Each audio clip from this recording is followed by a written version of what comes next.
have been discussing about Heraclitus, and today we continue with Heraclitus's arche as fire, the part of Indic influence or the influence from the Vedic origin. We have discussed in our previous lectures how Heraclitus's fire had been picked up as the arche. We will be further discussing on this theme today. This is Dr. Ananya Barua, Associate Professor in the Department of Philosophy, Hindu College. Heraclitus saw fire as the eternal living substance, the logos that governs transformation. The Rig Veda, the oldest of the Vedas, begins with the invocation to Agni, underscoring his primacy in Vedic cosmology, ritual, and metaphysics. The Vedic concept of Agni, as we understand, cannot just be translated as fire. It is just not fire. It is more than that. Agni is the god of fire, but also the messenger between mortals and gods. The sacrificial flame central to yajna, a cosmic principle that pervades the sun, lightning, stomach, digestive fire, and spiritual energy, tapas. Now, there are certain key shlokas in Rig Veda, and their meaning are important when we have picked up the fire from its Indic influence. For example, the shloka Agni mile purohitam yajnasyaya devam ritvijam hotaram ratna dhata mam, which means, when we translate, I praise Agni, the chosen priest, god, minister of sacrifice, the invoker, bestower of treasures. Relevance is this, that Agni is the first god invoked in the Vedas. Like Heraclitus's fire, Agni is not merely physical fire, but the principle through which cosmic order or Rita is enacted. He mediates between human ritual and divine will, just as Heraclitus's fire mediates between opposites and maintains cosmic balance. Now, if we go further in the Rig Veda 10.5.6 quotation, we find the quote, Yada imam vishve bhuvavani janjire tam edam vishvavam bhuvanam sani shrutam. The translation is, from him all worlds were born, to him all worlds return. He is the one, the all heard, the well established. The relevance is this, that this speaks to the primordial nature of Agni, similar to Heraclitus's claim. The cosmos is an ever-living fire, kindling in measures and going out in measures, within quotes. Thus, both traditions, Western or Indian, regard fire as eternally present, uncreated, and cosmically cyclic, manifesting in rhythmic creation and destruction. Now, if we have a look at the following PPT, we see that the philosophical parallels as portrayed in this PPT about the theme ontological status, Heraclitus's fire, and Vedic Agni, we see that Heraclitus's fire has been the ever-living eternal element. On the other hand, Vedic Agni is the firstborn of the gods, immortal, omnipresent.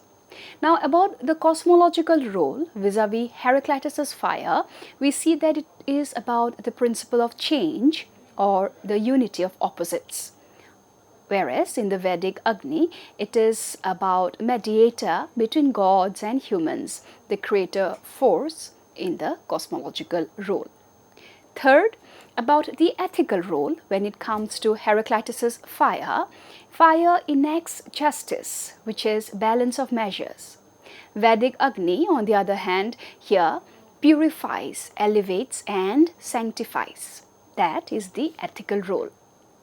Fourth, when we talk about the spiritual significance of Heraclitus' fire, we see that it is the symbol of consciousness and awakening. Vedic Agni, on the other hand, is the inner fire or tapas, which is the vehicle of transformation. Last but not the least, when we talk about the ritual or function, Heraclitus' fire is absent in practice, just philosophical only. However, the ritual function which is absent in Heraclitus' fire is very much present in Vedic Agni in the form of which is central to Yajna or divine witness. Thus, when we talk about the fire within, we are in a way activating the inner Agni.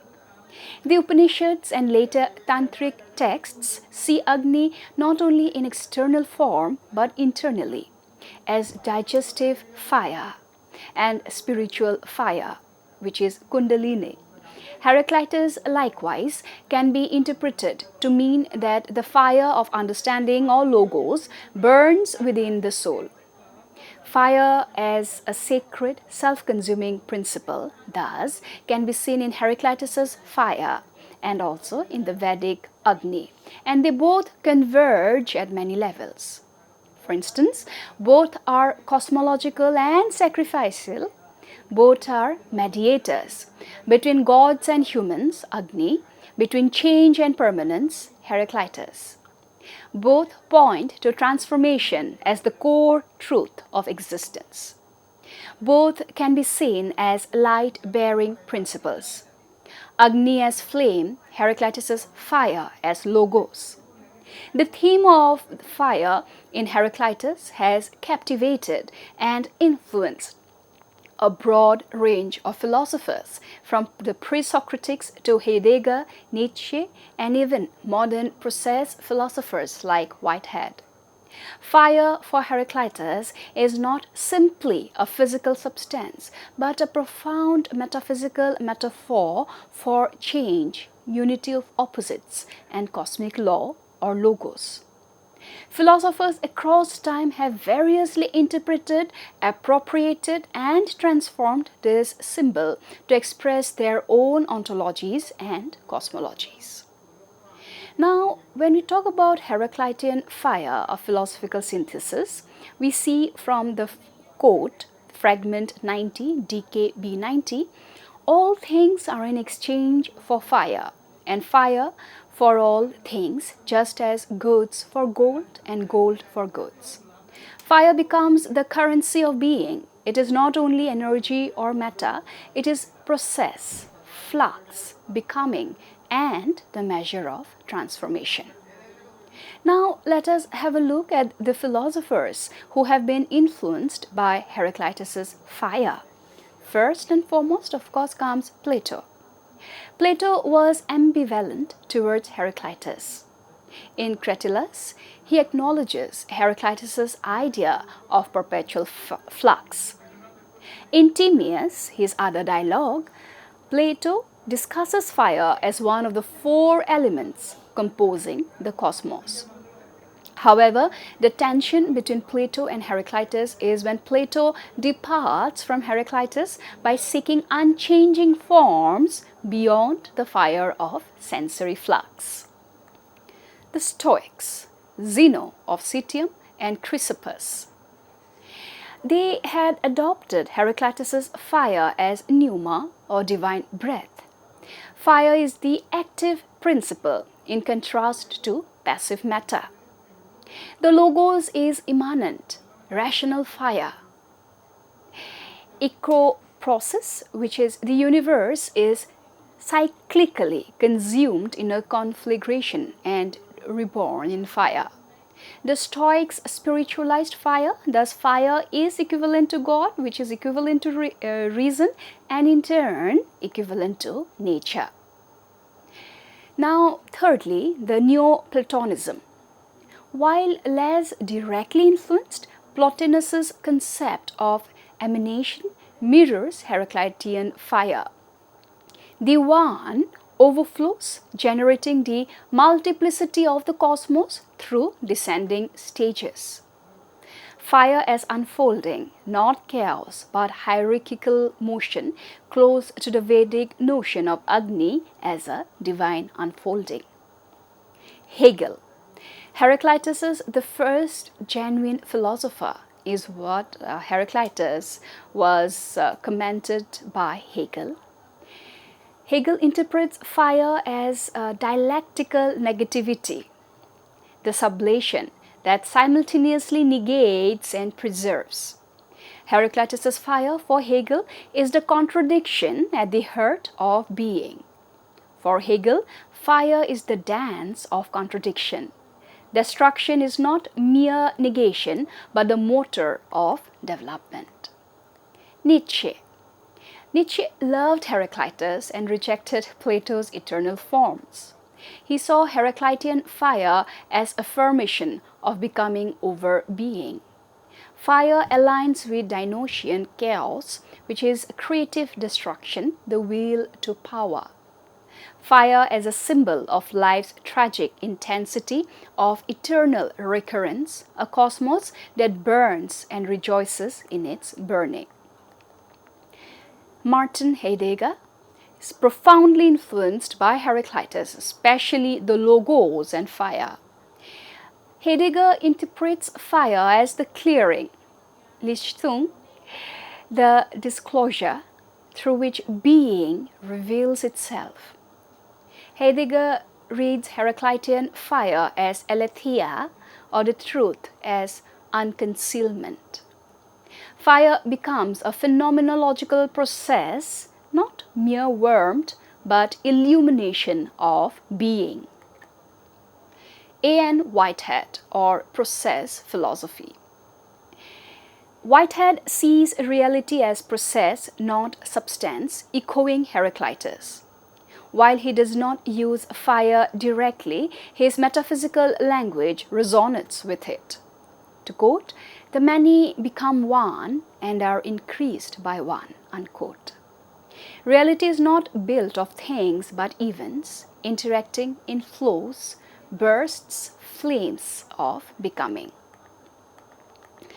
Now, when we kind of summarize whatever we have been discussing today, from the tradition of the Vedic to Taoism, Buddhism, even alchemy, we see that the role of fire in the Vedic age has been largely about mediator, sacrificial cosmic energy, and its resonance with Heraclitus in some extent, yes, for fire, even in Vedic times, acts as the bridge between human and divine.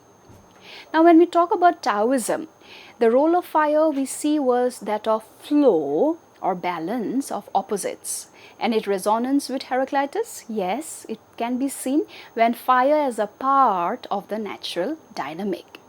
About Buddhism, the role of fire is all about impermanence, transformation, and its resonance with Heraclitus strong, for fire as a symbol of transient aggregates. Now, when we talk about alchemy, the tradition, the role of fire is fire as purifier and transformer. Resonance with Heraclitus, yes, fire is spiritual and material transformation. So to sum up, we see that the philosophical themes of Heraclitean fire, basically flux and becoming, is nothing but fire is the visible principle of change. Nothing stays the same. Now, about the theory of unity of opposites of Heraclitus, we see that fire is considered as something which consumes yet gives light, kills yet nourishes. The cosmic justice or logos, the theme in Heraclitus, again the elaboration with fire, we see that fire burns in measured order. Change is law governed. About the theme divine immanence, elaboration about fire is that it is not transcendent. It is within the cosmos and the soul. When we talk about spiritual awakening, the elaboration is that fire is a consciousness. It's a consciousness, awakening and purification. So we see that the relevance of fire in contemporary times, especially now if we talk about, say, ecological restoration, we see that it is profound both in practical ecological terms and in symbolic or philosophical dimensions. So this part we will be concentrating on discussing the relevance of fire in contemporary times vis-a-vis ecological restoration. Fire, often seen as a destructive force, is increasingly recognized as a vital agent of regeneration, resilience, and ecological balance. Fire in ecological restoration, the practical dimensions. Number one, fire as a natural disturbance regime, which is in many ecosystems such as grasslands, savannas, Mediterranean forests, and fire adapted woodlands, periodic fire is not only natural but essential for nutrient cycling, controlling invasive species, germination of fire adapted seeds, example serotinos, cones in pines, maintaining biodiversity, preventing catastrophic wildfires by reducing fuel loads. So in restoration ecology, reintroducing fire through prescribed burns is a technique that mimics natural cycles. Number two, prescribed or controlled burns.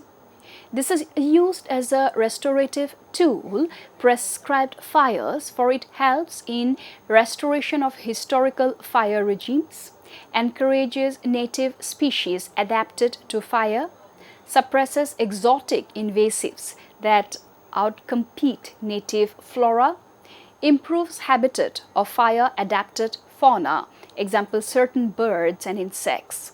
Case example could be in the tall grass prairies of North America, fire is essential to suppress woody encroachment and promote native grasses. Number three, indigenous fire stewardship. Many indigenous cultures have long practiced cultural burning, using fire as a tool of landscape management, spiritual practice, and ecological knowledge. These practices are increasingly recognized as valuable frameworks for sustainable and ethical ecological restoration. For example, the Yurok and the Karok people in California have used fire to manage forests, increase biodiversity, and prevent catastrophic wildfires. So then the philosophical or symbolic dimensions of fire in restoration can be seen as vis-a-vis fire as purifier and catalyst. Just as Heraclitus saw fire as the force of transformation and justice, fire in restoration becomes a purifier, clearing the old to make way for the new, a catalyst for succession, diversity, and ecological rebirth. Symbolic reading, fire transforms landscapes much like grief or loss transforms identity. It is a necessary passage through destruction into recreation. Fire, temporality, and cycles. Ecological restoration with fire acknowledges that nature is not static but dynamic and cyclical. Heraclitus' quote, "All things come to be through strife," unquote. So the restorationists would have quoted something like, quote, "All ecosystems thrive through disturbance." And this quotation of "all ecosystems thrive through disturbance" has an uncanny mapping with Heraclitus's "all things come to be through strife." So fire marks as a return to time, restoration guided not by fixing or freezing but by flowing with temporal rhythms. Ethical implications, working with, not against, nature. Using fire responsibly in restoration reflects a shift from anthropocentric control to ecocentric partnership. This aligns with Heraclitean and Vedic insights. Heraclitus's fire is not to be resisted but understood as measure and balance. And in the Vedic Agni, fire is a mediator enabling harmony between humans and cosmic order. Now, what are the challenges and responsibilities? While fire is beneficial, misuse or misunderstanding can lead to uncontrolled wildfires, habitat damage, carbon emissions if not managed properly. Thus, it requires deep ecological knowledge, respect for indigenous fire stewardship, precise regulation, and monitoring. To sum up, if we check the PPT here as displayed and we talk about the dimension and role of fire in restoration, ecological, we see that it maintains biodiversity, initiates succession, cultural or indigenous, it's the traditional ecological knowledge, or there's a spiritual connection there. Philosophical, of course, it is about a symbol of transformation, impermanence and renewal. Ethical, emblem of working with nature's rhythms, not against. Thus, we see that the closing reflections, if we talk, fire lives in the death of air and air lives in the death of fire, the quotation of Heraclitus, which is basically that in ecological restoration, fire lives in the death of stasis. It awakens the land to become again. It demands responsibility, humility, and reverence. The role of fire in restoration ethics is both practical and symbolic, bridging ecological science and deep moral philosophy. When considered ethically, fire is not merely a tool, it becomes a moral agent, a cultural symbol, and a metaphysical principle of renewal, justice, and right relationship with the earth. So, we have been discussing thus fire as a moral agent of transformation, where in ecological restoration ethics, fire embodies active care for ecological integrity. By using fire responsibly, we honor the ecological process that sustains life. When we talk about fire as ecological justice, let's just quickly remind us of what Heraclitus had said.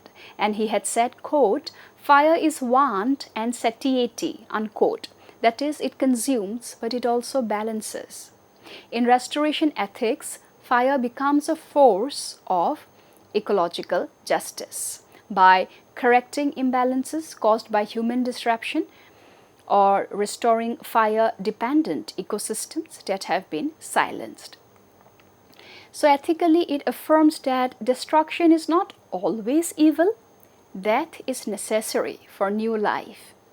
True healing may require burning away the diseased. The third, which we had also discussed, has been about the indigenous fire ethics. And we had just about noted how many indigenous cultures have long embraced fire stewardship as a sacred duty. This holds deep ethical significance, for fire is used not to dominate the land, but to be in right relation with it. Cultural burning maintains biodiversity and sustains reciprocal relationships with non-human life. Fire is guided by ancestral knowledge, not mechanistic science alone. An ethical lesson is that it listens to the land, listens to the elders. Restoration must be biocultural, a fusion of ecology and lived ancestral ethics. Fire and humility is also, it has a deep ecological ethics. In deep ecology, fire embodies humility before Earth's processes. We cannot control fire, only work with it. Fire reminds us that humans are not central, but part of a living web. It teaches limits, impermanence, and letting go. Fire as ethical teacher, to restore we must sometimes burn, not in arrogance, but in devotion to the larger whole. Symbolic and spiritual ethics of fire. In many traditions, fire is purificatory, sacrificial, and initiatory. In the Vedas, Agni is the priest who connects humans to the divine. In Heraclitus, fire is justice, rhythm, and transformation. In restoration, fire becomes the ethical fire that purifies degraded land. Burning becomes a moral ritual, not a conquest, but a ceremony of return, a restoration of harmony, not just habitat. Thus, to embrace fire in restoration ethics is to recognize that true care is not always soft. It may be fierce, hot, and disruptive. Ethics of restoration must include acceptance of loss, cycles of death and rebirth, and the moral courage to let go. Fire is not simply a method, but a moral and metaphysical partner in the work of healing the earth. Thank you so much.